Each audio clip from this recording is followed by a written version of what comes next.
What's up guys? Sample problem tayo. So papakita ko kung paano ako mag-solve na pwede nyong i-adapt na maybe mas makakatulong or mas madali para sa inyo. So lagay natin yung given, may mass daw yung moist na is equal to 183.4. Equal diba siya sa mass ng solid plus mass ng water. And then after yung open dry, ang mass nyo is 157.7 na lang grams. So kaya siya nandito, nawala na yung mass ng water. Diba ito yung moist, may tubig pa kaya mabigat. And then solid na lang siya dito kasi in-oven dry.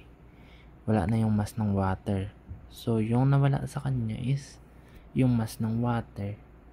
So pwede nating i-solve na 183.4 and then like that. Yan. So diba ang formula na sanay kayo is Wm is equal to Wt pala to. Pwede natin itong sabihin T is equal to Ws plus Ww. So ito is parang inalis lang yung gravity. mtg, di ba mass times gravity yung weight. So pwede nating i-treat siya as mass yung formula ng weight. Pero ito yung reason behind it. Mapa-factor out yung gravity dito. Sige, pahabain natin. ms plus mw. Ayan. So same lang yung dalawa. Kahit weight man siya o mass, pwede tong mangyari. So meron na tayo nito. And then hanapin natin yung gusto nyong iparating or tinatanong. Moisture content mc equal siya sa mw over ms. May gravity pa yan. Di ba yan ay ww over ws? May gravity pa yan, makakancel lang din naman. So pwede na nating i-solve.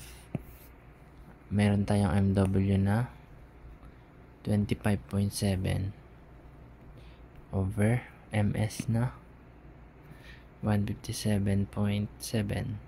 So ito na siya, 0.163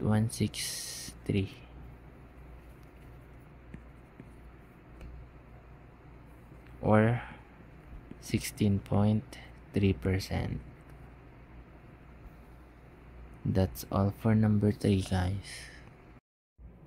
What's up guys?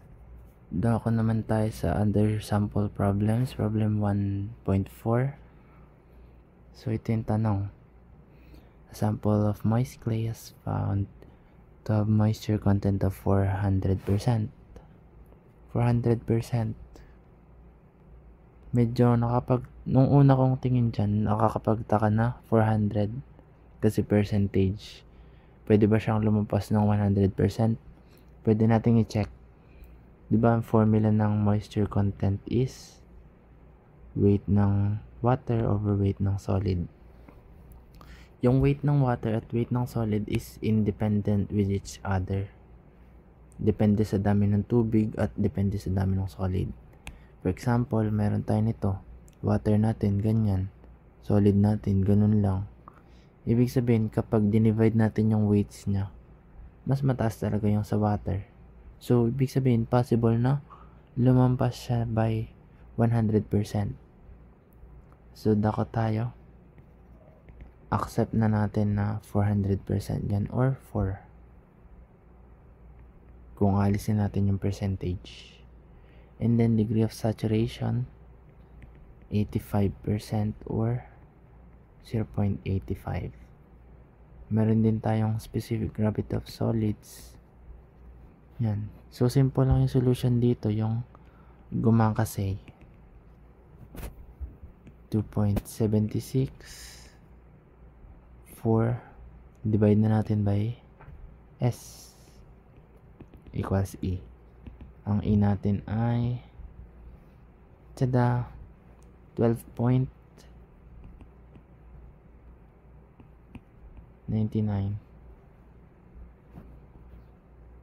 So check natin kung possible ba nag-exist ba yung E is equal to 12.99. Di ba ang formula niyan is volume ng void ratio is volume ng voids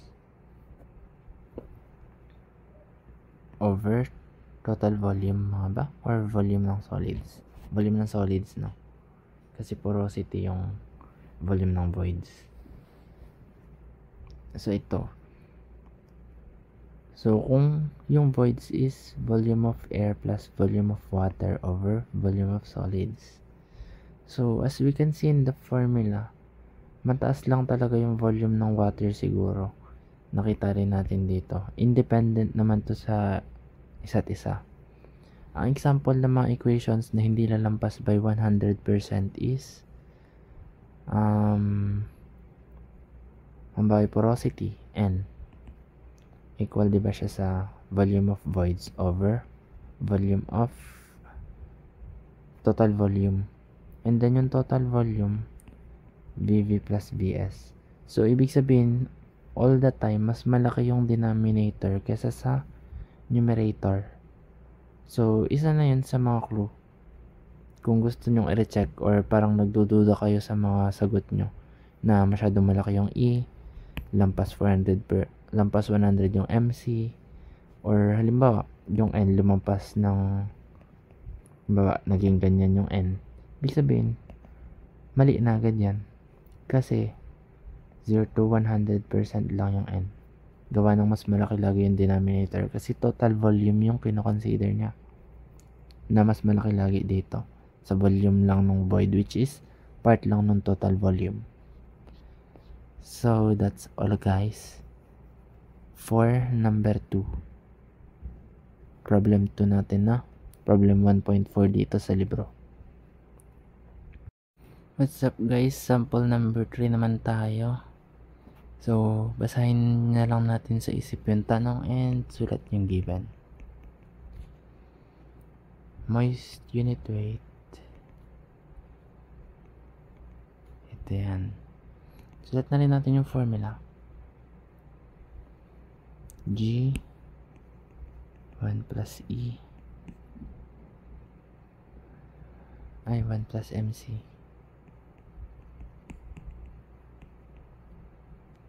Yan. Then, meron tayong G. S ang hinahanap. So, ito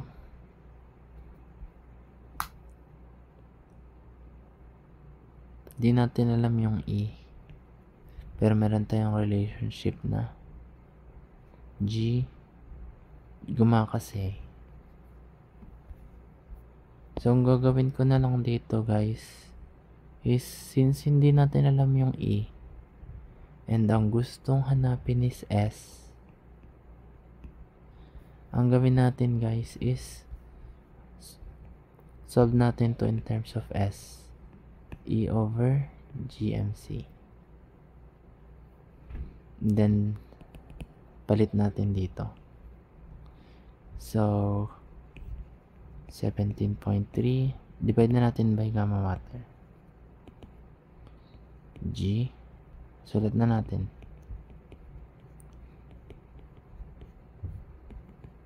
So, dito sa part na to, ang gawin ko is mali pala guys. Ipala yung isasolve natin.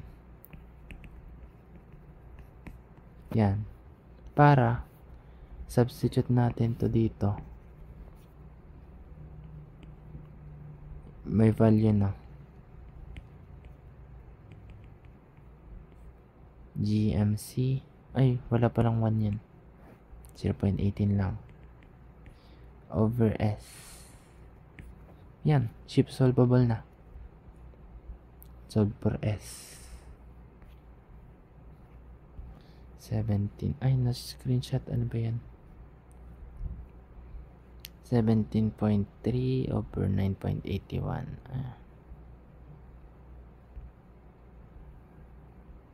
Equals 2.65. Pwede nyo guys i-simplify muna yung formula in a way na mas mabilis siyang may shift solve. Pero since nakaganito ako, mabilis naman mag-process. Yan. S 62 617. That's it guys for problem number 3. Let's go sample number 4. A saturated silty clay, blah blah blah, may water content siya na. Yan. Determine the unit weight of clay.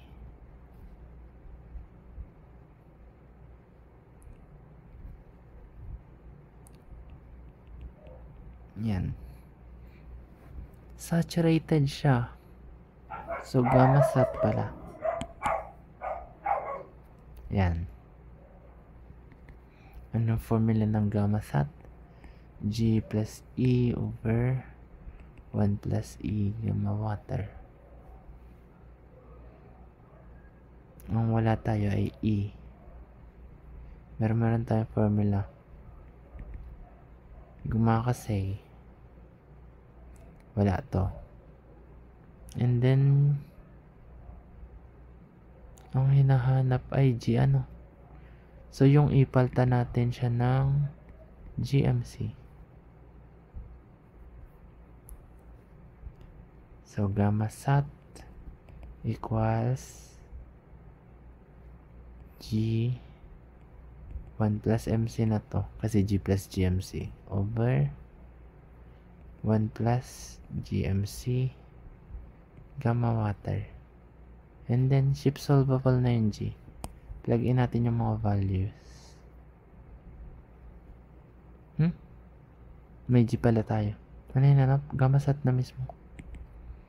2.7 1.28 1 plus 2.7 0.28 9.81. Then let's double check the units. 2.7 unitless. Ito unitless din. So ito lang pala ang magko-contribute. Tama. Makukuha natin yung sagot is dito rin. So kunin natin calcu. 2.7 1.28 over 1 plus 2.7 0.28 9.81. Yan. Meron na tayong hands to gamma sat 19.31 kilonewton per cubic meter. That's all guys for problem number 4. What's up guys? Let's go to problem number 5. Sample number 5 natin. So saturated daw siya. 350 grams.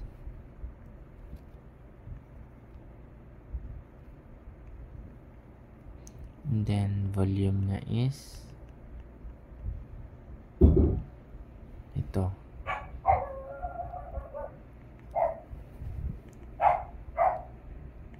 Gawa tayo ng ganito.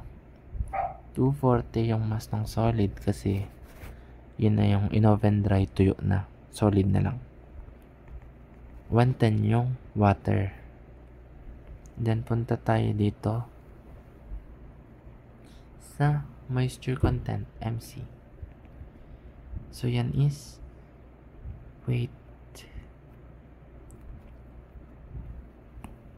weight of water or mw times gravity.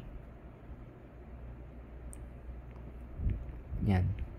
Cancel lang. 240 over 350. Mali. 110. Mali para. 110 over 240.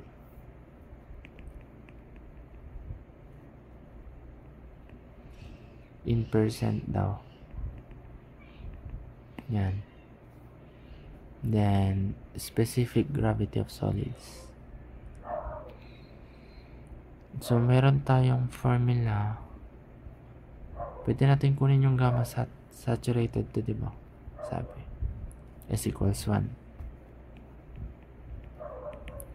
So, yung gamma sat, weight ng saturated over volume. And then, ito guys, may papakita ko sa inyong hindi pa siya gamma sat, diba? Mass over volume lang to, density lang to. Diba density times gravity ang gamma? Pwede nating i-ratio kasi yung dalawa. Sulat ko muna yung formula. G plus E over 1 plus E gamma water. Diba i-ratio naman natin tong dalawa? Ganyan. Pwede siyang maging density saturated times gravity. Kasi ang gamma naman is rho times G. Yan, makakancel yan. So, gagamitin kasi natin yung gram per cubic centimeter. Yun yung density ng water. And then, density ng saturated, ito.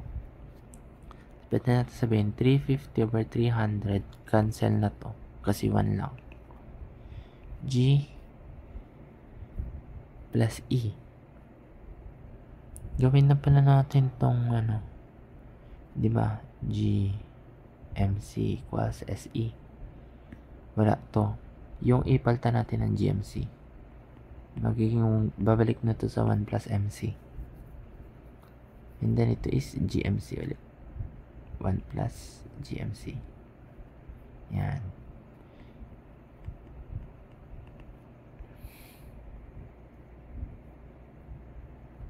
Solve for G. And then hindi ito masyadong accurate kasi nag-ground. Pero negligible naman siguro yung discrepancy.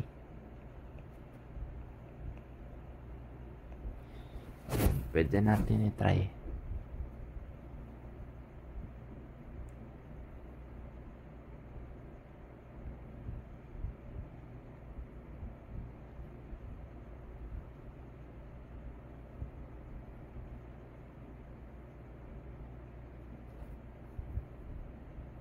Tama ba? Let's double check. 200 lang.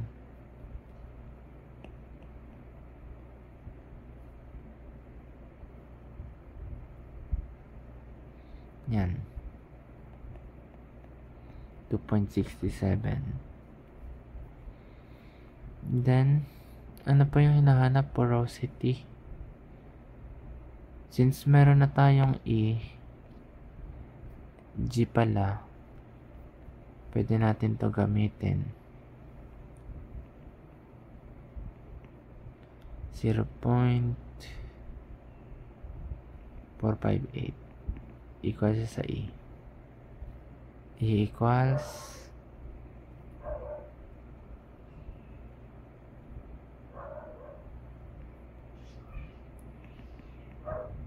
1.22.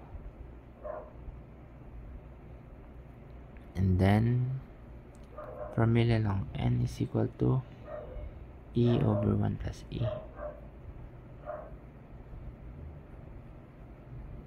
Yan na yun. 0.55. That's the answers. Ito 4 letter A. letter B, letter C. That's all guys for this video. I hope you learned something and had fun with Ice Snowman.